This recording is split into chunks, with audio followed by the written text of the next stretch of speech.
හරි පුතේ. මේ අපි සාකච්ඡා කරන්නේ 6 වෙනි ශ්‍රේණියේ අපේ මතුගම අධ්‍යාපන කලාපේ දෙවන වාර විභාග ඇගීමක් 2023 පේපරේ. එතකොට අපි මේ සාකච්ඡාව ඔයාලට අරගෙන ඉන්නේ මොකක් හරි මේකෙන් උදව්වක් අරගෙන දැන් ළඟ එන දෙවෙනි වාරේ සාර්ථක කරගන්න ලකුණු වැඩි කරගන්න ගණන් වල තමයි මේ ප්‍රෝග්‍රෑම් එක කරන්නේ අපි. හරි. එහෙනම් අපි බලාගමු මේකේ කොහොමද කියලා ප්‍රශ්න ටික තියෙන්නේ. එතකොට මේකේ පළවෙනි ප්‍රශ්නේ තියෙනවා පුතේ මෙහෙම. වෘත්තාකාර හැඩ යටින් ඉරක් අඳින්න කියනවා. එහෙම කියලා එයාලා හතරක් දෙනවා. එයාලා පළවෙනියට කියනවා පුතේ බිත්තරය කියලා. පළවෙනියට කියනවා බිත්තරය. හරිද? මං පහලට දාගන්නම්. දෙවෙනියට කියනවා පේපර් එකේ වලල්ල. දෙවෙනියට කියනවා වලල්ල. හරි? වලල්ල. තුන්වෙනියට මුදුව. තුන්වෙනියට තියෙනවා මොකද්ද? මුදුව. හරි. ඔන්න මුදුව. හතර මොකද්ද? හතර කියනවා දොඩම් ගෙඩිය. හතර කියනවා පුතේ දොඩම් ගෙඩිය කියලා. right.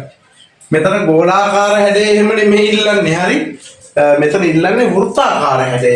එතකොට මොනවාද පුතේ මේකේ වෘත්තාකාරයව තියෙන්නේ? දැන් බිත්තරේ දොඩම් ගෙඩියයි දෙක ගත්තාම බිත්තරේ කොහොමද අපිට වෘතයක් වෙන්නේ නැහැ.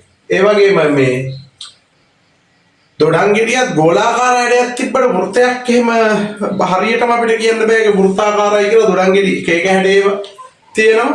හැබැයි ගෝලාකාර හැඩේ තියෙනවා. මේ ඒ වුණාට වෘත්තාකාර හැඩයක් ගන්න බෑ.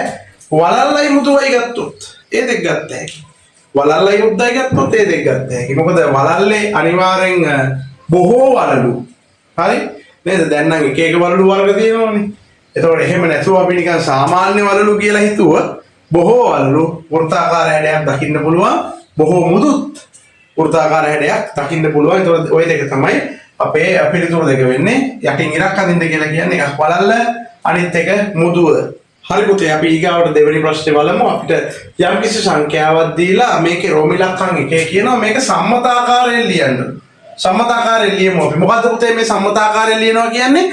අග ඉඳලා 3 පොඩ්ඩක් ඈත් කරලා ලියන එකට දැනට කමාදාලා වෙන් කරගමු. ඔන්න අග ඉඳලා 3යි, මෙන්න අග ඉඳලා 3යි, මෙන්න අග ඉඳලා 3යි. එහෙනම් ඔන්න ඔය විදිහට අපි වෙන් කර ගැනීම තමයි සම්මතාකාරයෙන් දක්වනවා කියලා කියන්නේ. දැන් මේක ඈත් කරලා ලියන්න ඕනේ. ඉතින් අපි ලියමු දෙකේ ඉලක්කම පොඩි ඉඩක් තියලායි 0.2 මේ ටික ලිව්වා. ආය පොඩි ඉඩක් තිබ්බා 300, ආය පොඩි ඉඩක් තිබ්බා 500. එහෙමනම් ඔන්න සම්මතාකාරයෙන් ලියලා ඉවරයි. ඊට පස්සේ පුතේ අපි දෙවෙනි රෝමාංකයට යනවා. ඒක කියනවා මේක වචනයෙන් කියන විදිය ලියන්න කියලා. වචනයෙන් කියන විදිය. ඒතර වචනයෙන් කියන විදිය ලිව්ව හැකි ළමයි මේක අපිට. අපි වචනයෙන් ලියන විදිය බලමු. මේක වචනයෙන් ලියන විදිය කිව්ව හැකි. කෙලවර මොන කලාපෙද පුතේ? ඒකක කලාපේ. මේක පොඩ්ඩක් දාගන්න වෙනවා. ඊට පස්සේ දහස් කලාපේ. ඊට පස්සේ මිලියන කලාපේ. ඊට පස්සේ ඉස්සරහා එක බිලියන කලාපය. එහෙනම් ඒකක කලාපය, දහස් කලාපය, මිලියන කලාපය, බිලියන කලාපය. දැන් කියවන විදිය හරි ලේසි පුතේ. 2 බිලියන කියන්න බෑ, කැටයිනේ. එහෙනම් 2 බිලියන මිලියන මේකේ නෑ. හරි? ඉස්සරහා බිඳු වල නැහැ. ඔව් අපි බලමු මේ පුතේ කියවන විදිය. මේක ඇවිල්ලා බිලියන කලාප 2යි. එහෙනම් 2 බිලියන. ඊට පස්සේ මිලියන වලත් 2යි තියෙන්නේ 2 මිලියන. හරි?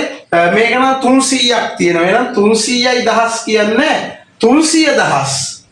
අරක නිකම්ම සංඛ්‍යාව 500. එහෙනම් අපිට මේක කිව්ව හැකි 2 බිලියන.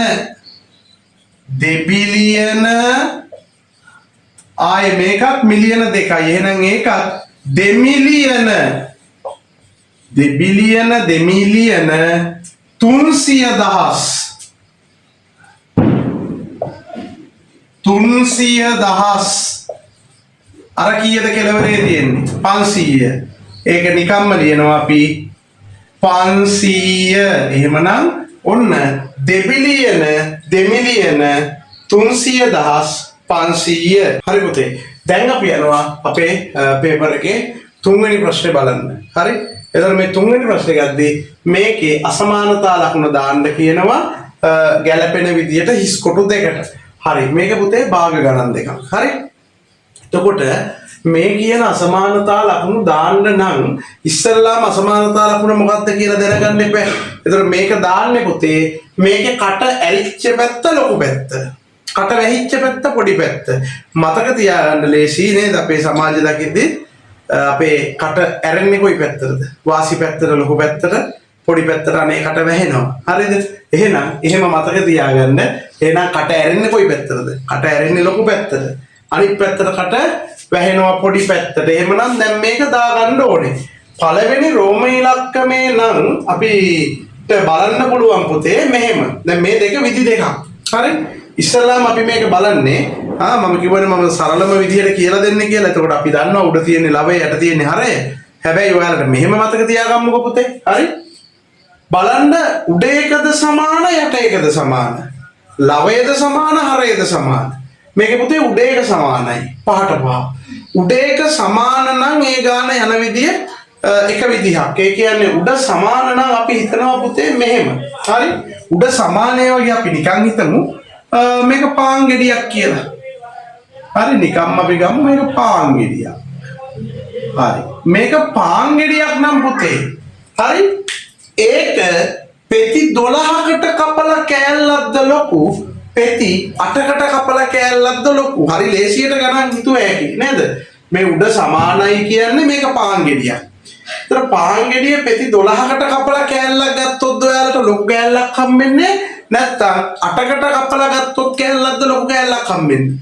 8කට කපලා නේ පුතේ. එහෙනම් කෙලින්ම දානවා අසමානතාවයේ කට ඒ පැත්තට ඇරලා එයා ලොකුයි මෙයා පොඩි කියලා. හරි? එතකොට දෙවෙනි රෝම ඉලක්කමේදී ඒකේ පහළ සමාන වෙලා තියෙන හරය සමාන වෙලා තියෙන. පහළ සමාන වුණාම ඒකත් මේ විදිහට හිතන්න පුළුවන් හිතුවොත්. හරි? උඩ සමානයි කියන එක නෙමෙයි කෙලින්ම යට සමානයි. එහෙමනම් අපි පාන් ගෙඩියෙන්ම හිතමුකෝ. හරි? පාන් ගෙඩියක් අරගෙන පුතේ පෙති 20කට කපලා පෙති 20ක් කපලා 9ක් ගත්තොත්ද ලොකු කොටස හම්බෙන්නේ නැත්නම් එම පාන් ගෙඩියම 20කට කපලා 7ක් ගත්තොත්ද ලොකු කෑල්ලක් අපිට හම්බෙන්නේ.